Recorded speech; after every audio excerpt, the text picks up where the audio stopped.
Hi foodies, welcome to yet another episode of Easy and Delicious. Today's recipe is Misal, Kolhapuri spicy Misal. You can have this with fresh baked pav and enjoy with your family. Now you must have had Misal a lot of times, but this is one delish recipe. I guarantee you will make it again and again. So are you ready? Let's get started. Come on.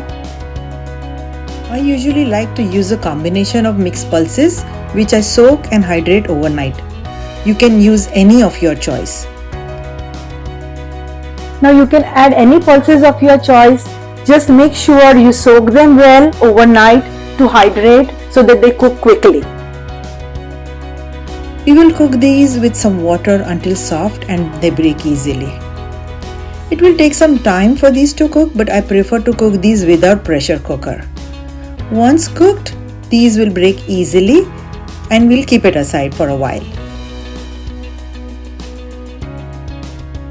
Now this recipe calls for a little more oil than usual, but feel free to use less if you like. We will add these flavorful seasonings, herbs and spices for one amazing dish. Just mix and cook for a few seconds.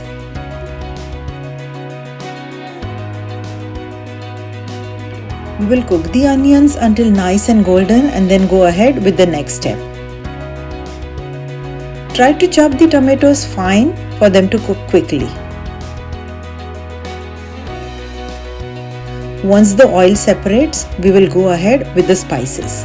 Now this is Kolhapuri masala, and since it's a nice and spicy dish, I have used quite a good amount of it.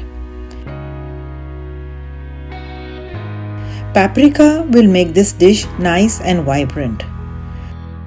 Just give it a good mix and we will cook this adding hot water.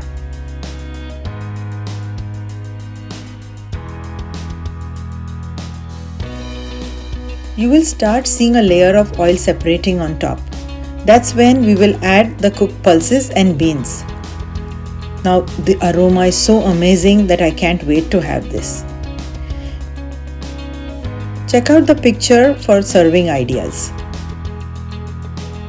We will half cover and cook this to mix well and come together, and the oil separates on top.